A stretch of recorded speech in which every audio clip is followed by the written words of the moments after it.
Tractus Politicus, or the Political Treatise. By Baruch Spinoza, 1677. Chapter 11. Of Democracy. Paragraph 1.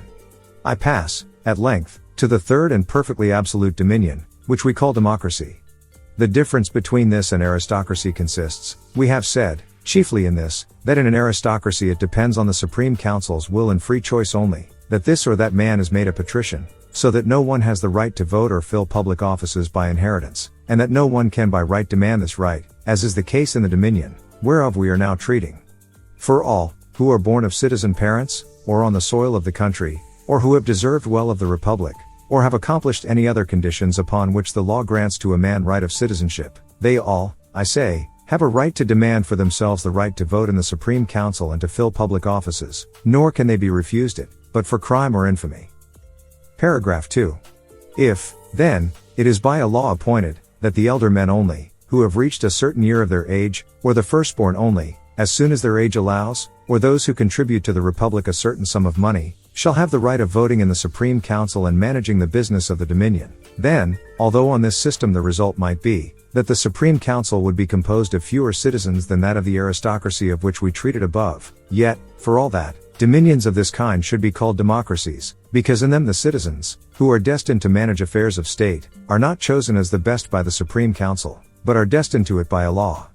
And although for this reason dominions of this kind, that is, were not the best, but those who happen by chance to be rich, or who are born eldest, are destined to govern, are thought inferior to an aristocracy, yet, if we reflect on the practice or general condition of mankind, the result in both cases will come to the same thing.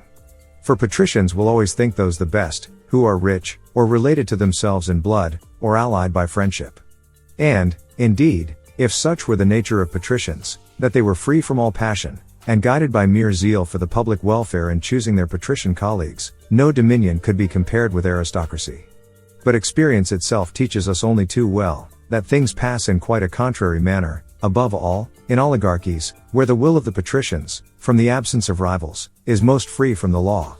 For there the patricians intentionally keep away the best men from the council, and seek for themselves such colleagues in it, as hang upon their words, so that in such a dominion things are in a much more unhappy condition, because the choice of patricians depends entirely upon the arbitrary will of a few, which is free or unrestrained by any law. But I return to my subject. Paragraph 3. From what has been said in the last section, it is manifest that we can conceive of various kinds of democracy. But my intention is not to treat of every kind, but of that only, wherein all, without exception, who owe allegiance to the laws of the country only, and are further independent and of respectable life, have the right of voting in the Supreme Council and of filling the offices of the dominion. I say expressly, who owe allegiance to the laws of the country only, to exclude foreigners, who are treated as being under another's dominion. I added, besides, who are independent, except in so far as they are under allegiance to the laws of the dominion, to exclude women and slaves, who are under the authority of men and masters, and also children and wards, as long as they are under the authority of parents and guardians. I said, lastly, and of respectable life, to exclude, above all, those that are infamous from crime, or some disgraceful means of livelihood. Paragraph 4. But, perhaps, someone will ask, whether women are under men's authority by nature or institution?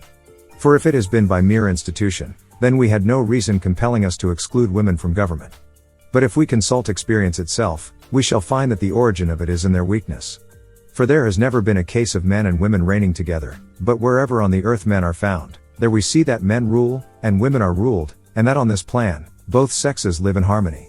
But on the other hand, the Amazons, who are reported to have held rule of old, did not suffer men to stop in their country, but reared only their female children, killing the males to whom they gave birth. But if by nature women were equal to men, and were equally distinguished by force of character and ability, in which human power and therefore human right chiefly consist, surely among nations so many and different some would be found, where both sexes rule alike, and others, where men are ruled by women, and so brought up, that they can make less use of their abilities.